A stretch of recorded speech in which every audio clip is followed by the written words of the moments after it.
Hello दोस्तों, good morning. आप सभी का स्वागत है अपने YouTube channel study with motivation quiz में।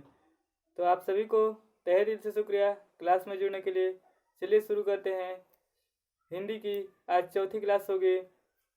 जो टॉपिक 4 भी होगा, मतलब टॉपिक का पाठ भी बोल लें, जो भी बोल लें, पाठ अध्याय लेसन जो भी बोल लें। तो चलिए शुरू करते हैं आज की क्लास बिना देर के। इससे पहले आप चैनल पर नए हैं तो कहने वाली बात ना हो, चैनल को लाइक सब्सक्राइब शेयर कमेंट कर दीजिए ताकि आने वाले वीडियो का नोटिफिकेशन आपको सबसे पहले मिले और आपकी तैयारी बेहतर से थोड़ा और बेहतर हो सके। आज हम संडे वार्ता के तौर पे, मतलब रविवार के दिन भी क्लास ले रहे हैं। चलिए आज की क्लास बहुत ही खूबसूरत क्लास होगी। चलिए शुरू करते हैं। बात करें अधिगम में व्याकरण की भूमिका, मतलब अधिगम में व्याकरण की भूमिका क्या है। अधिगम में व्याकरण की भूमिका, भाषा को शुद्ध रूप से प्रयोग करने के लिए 4 कौशलों का आवश्यक होता है, जैसे पढ़ना, लिखना, बोलना और सुनना। मतलब पढ़ना, लिखना, बोलना और सुनना। शुद्ध भाषा सीखने के लिए व्याकरण का ज्ञान एवं प्रयोग आवश्यक होता है, जिसके लिए व्याकरण शिक्षण किया जाता है। चलिए बात करेंगे व्याकरण का अर्थ एवं परिभाषा। हम बचपन से ही पढ़ते आ रहे हैं व्याकरण का अर्थ परिभाषा। चलिए इससे पहले आप study with motivation Chris channel को सब्सक्राइब, लाइक, शेयर, कमेंट जो भी हो तहे दिल से कर दीजिए। चलिए व्याकरण का अर्थ और परिभाषा देखेंगे। मतलब डॉक्टर जयगर के अनुसार प्रचलित भाषा संबंधी नियमों की व्याख्या ही व्याकरण है। और स्वीट के अनुसार व्याकरण भाषा के व्यवहारिक विश्लेषण अथवा उसका शरीर विज्ञान है। और डॉक्टर ह्यूम ग्रीन के अनुसार बात करें तो भाषा के रूप में सार्थक एवं शुद्ध व्यवस्था ही क्या है, व्याकरण है। व्याकरण की भूमिका की बात करें तो मतलब व्याकरण के नियमों का ज्ञान, छात्रों के मौलिक वाक्य संरचना योग्यता का विकास करना, शुद्ध रूप से लिखित तथा बोलने में के कौशल का विकास करना है। और दूसरा बात करते हैं विद्यार्थियों में भाषा की अशुद्धता को समझने की शक्ति का विकास करना। मतलब भाषा की अशुद्धता को समझने की क्या करना, विकास करना। चलिए चलते हैं नेक्स्ट पेज पे।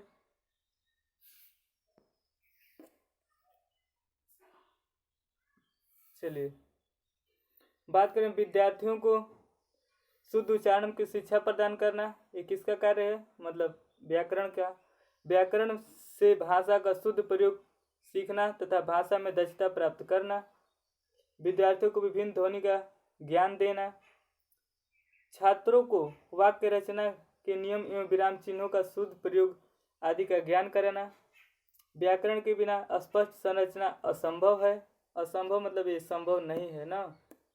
व्याकरण के विधियों को शुद्ध सूक्ति, लोकोक्ति, मुहावरे आदि का अर्थ निकालने के योग्य बनाता है। चलिए बात करें कि व्याकरण के द्वारा संप्रेषण तथा लेखन कौशल का विकास। चलिए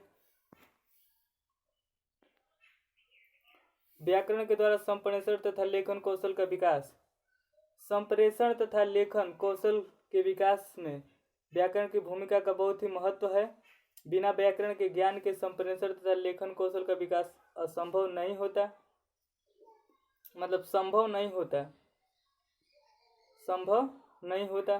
संप्रेषण कौशल के विकास में व्याकरण की भूमिका, मतलब क्या क्या भूमिका निभाता है व्याकरण अपने संप्रेषण कौशल में। अगर पहले बात करें तो यह बालक को ऐसी क्षमता का विकास करने में सहायक है जिसके कि वे अपने भाव को शुद्ध रूप से व्यक्त कर सके। बालकों के अशुद्ध उच्चारण को शुद्ध करने में सहायक। उसके बाद इसके ज्ञान से बालक को में ऐसी क्षमता का विकास होता है कि बालक प्रश्नों का उत्तर प्रभावपूर्ण तरीके से दे सके।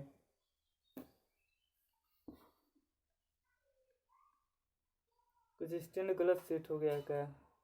चलिए कोई दिक्कत नहीं, मतलब स्वच्छ कैमरा नहीं आ रहा है ना। चलिए फिर भी इस क्लास को पूरा कर लेते हैं। क्लास के अंत तक बने रहिए आप सभी। वीडियो कैसे लग रही है आप जरूर लाइक, सब्सक्राइब, शेयर, कमेंट करके बताएं। एक बार जरूर फीडबैक दें अपना कमेंट के माध्यम से, आपको क्लास कैसा लगता है। यह बच्चों में भाषा संबंधी व्यक्ति का विकास करने में सहायक है। व्याकरण शुद्ध एवं सही वाचन का अभ्यास करने में सहायक है।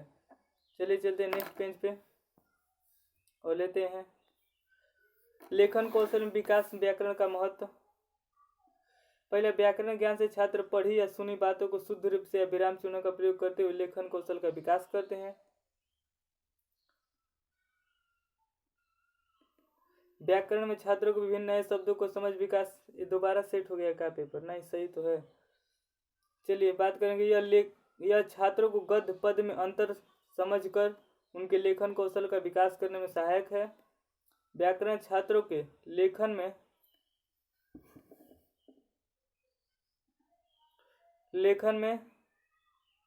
संज्ञा, सर्वनाम, विशेषण, क्रिया, प्रत्यय, उत्तर तथा तत्सम तद्भव शब्द आदि के प्रयोग से उनके लेखन कौशल में विकास करने में सहायक है। चलिए चलते हैं नेक्स्ट पेज पे और देखते हैं टॉपिक 5 मतलब 5वां लेसन पाठ जो भी हो। चलिए पाठ ही कर देते हैं, पाठ 5 एकदम बच्चों के जैसे। चलिए